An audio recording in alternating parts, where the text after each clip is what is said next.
yan.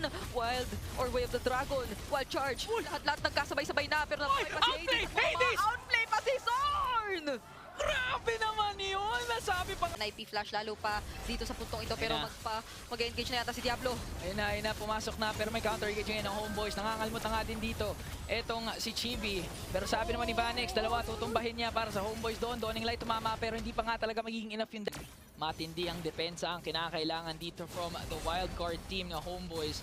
Butas na ang kanilang base. Pumila na nga doon si Sepa. Tinamaan na nga ng Dawning Light. Pero umabot yung stand doon dito sa bandang gitna. Hades pumasok na nga din doon with Spatial Migration. Pero si Sepa nakahuli na naman. Nets kalayo din naman nakapag free hit. Winter Crown para sa NIP Flash. Pero nagwawala na nga sila doon. Chibi na lamang ang natitira. Wala na siyang nakakalmot. Makaka-survive pa rin naman siya. Pero yung Tori nila sa gitna wala na. Merong minions ang NIP Flash. Malaysia, Indonesia combination.